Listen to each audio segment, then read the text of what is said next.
Mostly new traders, they rely on the technical indicators, but technical indicators are not that much reliable if you trade only based on the technical indicators. You have to have different other confluences that will be aligned with the indicators, then you can rely on the indicators like the most common moving averages, RSI, MACD, and Bollinger Band. So these are the very common indicators that mostly traders use, but like what we prefer, or what I prefer, to use other confluences along with the indicators, then it works better. Only indicators, that's not a good idea to use.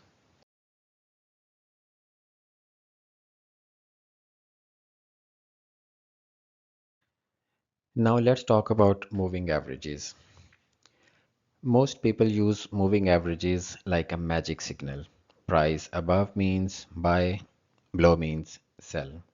But the real purpose of moving averages is to help you understand directions, momentum, and market behavior, not to predict every move.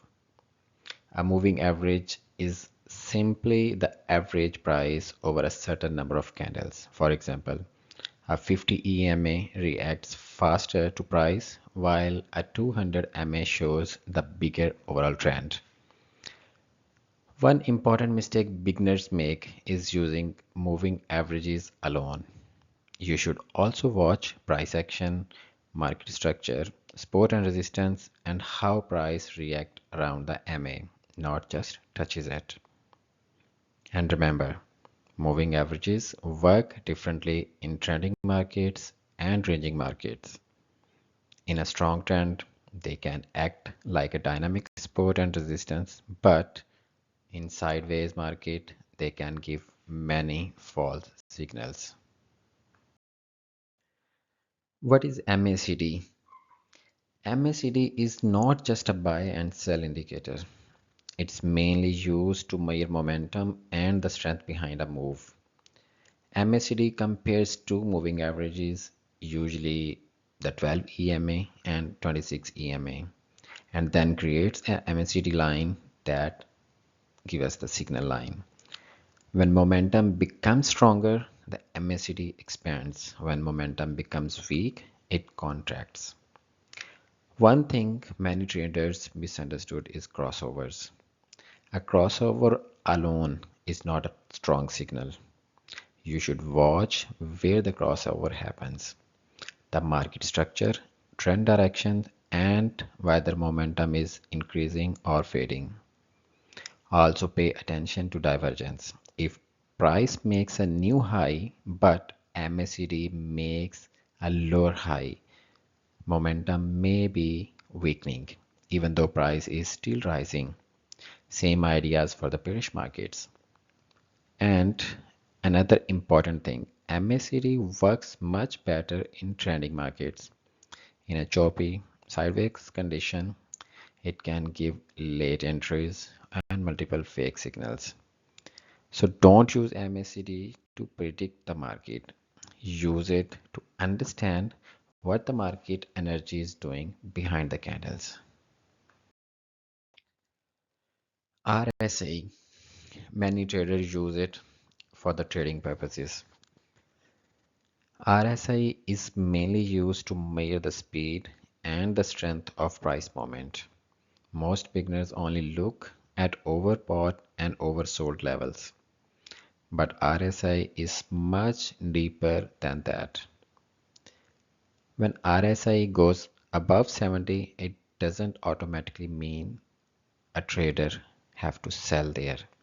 Strong trends can stay overbought for a long time. And when RSI is below 30, it doesn't always mean it's a buying point. Weak markets can stay oversold longer than what people expect. What matters more is momentum behavior, divergence, and how RSI reacts around the key levels like 50. For example, in a bullish trend, RSI often reacts to 40-50 areas and pushes higher again. Now, about Bollinger Bands, like they measure volatility, not direction. The band expand when volatility increase and contract when the market becomes quiet. A common mistake is thinking price touching the upper band means sell or touching the lower band means buy. That alone is not enough. In strong trends, price can walk the band for a long time. The real value of Bollinger Band is watching volatility expansion, compression, and fake breakouts. When bands become very tight, it often means a bigger move may be building soon. But the bands themselves don't tell you which directions. So RSI help you understand momentum and Bollinger Band help you understand volatility. Neither should be traded blindly without price action and market structure. What is MACD? MACD is not just a buy and sell indicator. It's mainly used to measure momentum and the strength behind a move.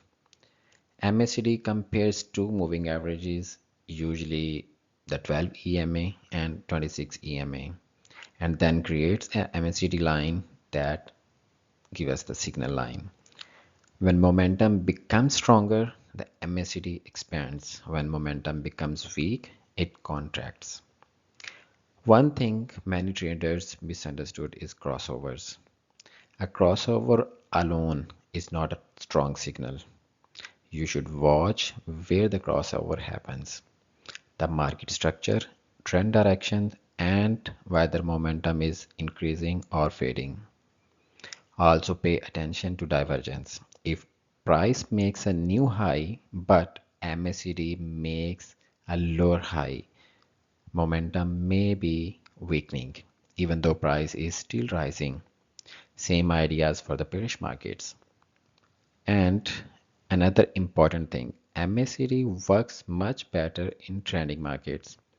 In a choppy sideways condition, it can give late entries and multiple fake signals.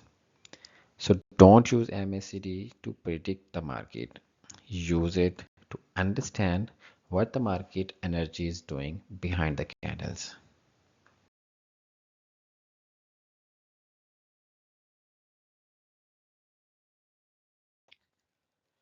RSI, many traders use it for the trading purposes. RSI is mainly used to measure the speed and the strength of price movement. Most beginners only look at overbought and oversold levels, but RSI is much deeper than that. When RSI goes above 70, it doesn't automatically mean a trader have to sell there. Strong trends can stay overbought for a long time. And when RSI is below 30, it doesn't always mean it's a buying point.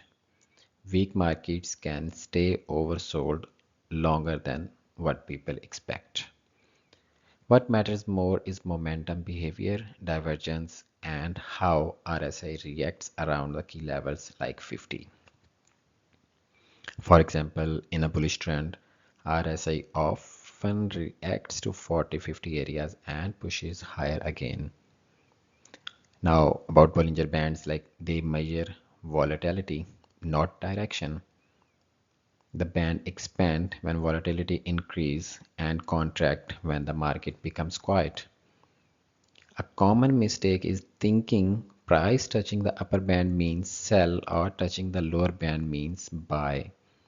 That alone is not enough. In strong trends, price can walk the band for a long time. The real value of Bollinger Band is watching volatility expansion, compression, and fake breakouts. When bands become very tight, it often means a bigger move may be building soon.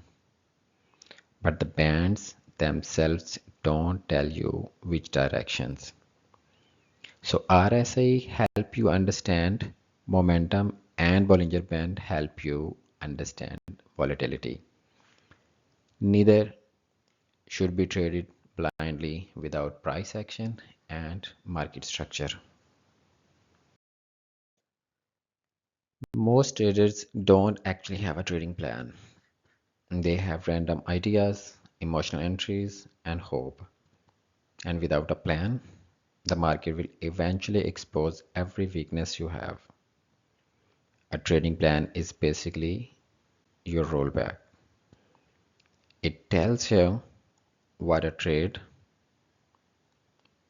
what to trade, when to trade, how much to risk, and when to stay out of the market. First is your trading style. Are you a scalper, day trader, swing trader, or long term trader? Your style should match your personality, patience, and daily schedule, not social media hype. Next is market selection. Don't just try to trade every pair or every asset. Focus on a few instruments and learn how they move, how volatile they are, and how they react during session and news events. Then comes entry rules. You need clear conditions before entering a trade, not how you feeling or what you feeling, or you just say like I'm feeling or I think. That's not going to work. For example, market structure, support or resistance, candle confirmation, momentum, liquidity, or indicator confluence. Exit route are just as important. Before entry, any trade, you should already know where your stop loss and take profit are placed. If you don't know where to exit, you are not planning. You are reacting emotionally. And the core of survival is risk management. One bad emotional trade should never destroy weeks or months of progress. That's why professionals think in percentages and probabilities, not just profits. Finally, review your trades. A trading journal shows pattern in your behavior that charts alone cannot show. Over time, the journal becomes more valuable than indicator because it exposes your real strength and weaknesses.